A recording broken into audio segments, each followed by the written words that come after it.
Alors une vidéo pour remettre un petit peu les choses en perspective et comme on appelle le droit de suite. Vous vous rappelez l'affaire Mamadou Gassama, le Malien qui sauve un gamin étrangement suspendu à un balcon. Alors ça avait donné lieu à des polémiques parce que c'était quand même une situation, il faut bien avouer, qui était complètement aberrante.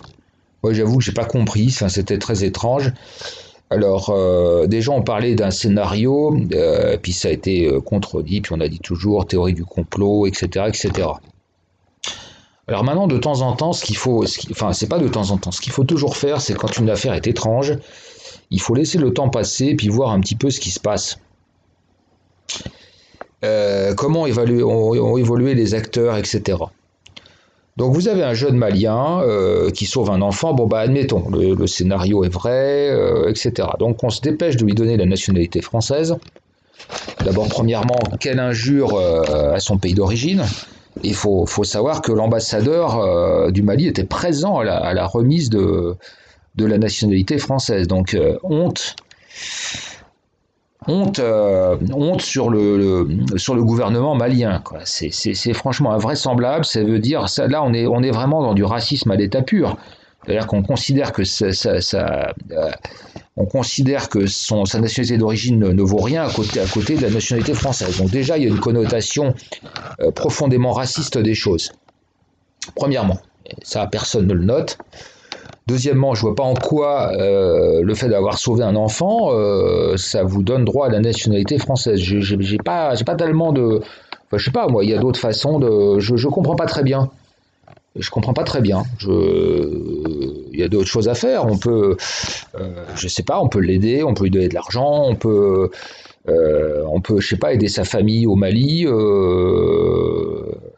Je sais pas, moi, on veut leur construire une maison s'il y a des gens, ceci, cela. Enfin, il y a des choses, il y a des choses à faire, des choses utiles, concrètes qu'on peut faire pour Mamadou Gassama.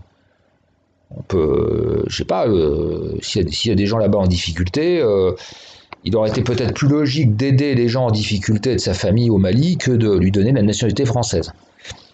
Alors ensuite, on a parlé de l'intégrer chez les sapeurs-pompiers de Paris, sauf qu'on n'a pas dit le comment du pourquoi.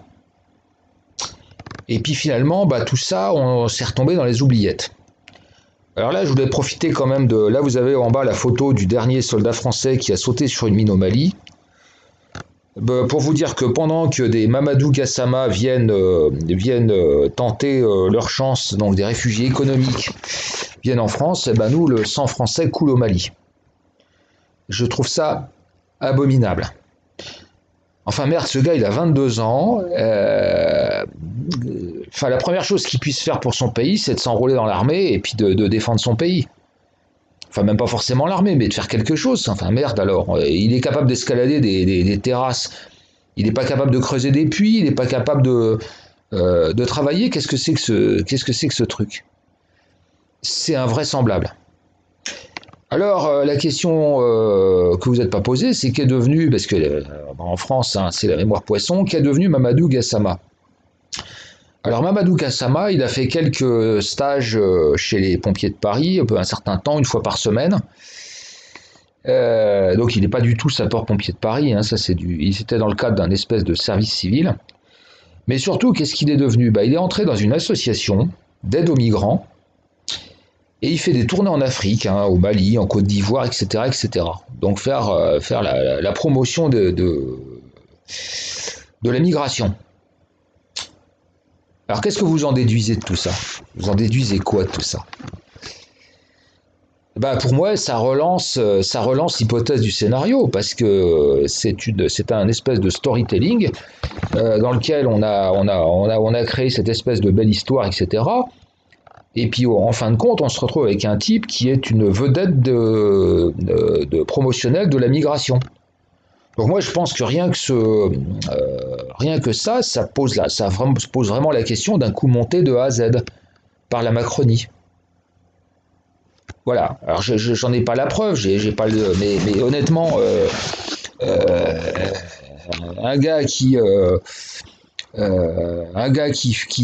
entre dans un scénario qui est quand même très étrange et qui finit comme une sorte de chargé de mission pour la promotion de la migration, mais je trouve ça. Et puis en plus, merci pour le pays qui t'accueille. Hein. Tu joues les vedettes et pendant ce temps-là, bah, il y a des Français qui crèvent pour ton pays. Donc je trouve ça abominable, quoi. Donc moi personnellement, je vais vous dire ce que je pense du Mali. Hein. Moi je pense il faudrait pas intervenir. Je pense qu'il faudrait pas intervenir. Je pense qu'il faut être beaucoup plus pragmatique que ça.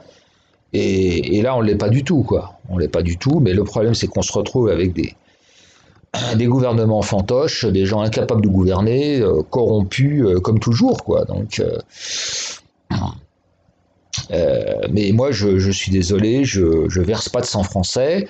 Bon, quitte à ce qu'on aide le Mali, hein, limite, je vais vous dire, moi, Mamadou Gassama, eh ben, voilà, mes maliennes,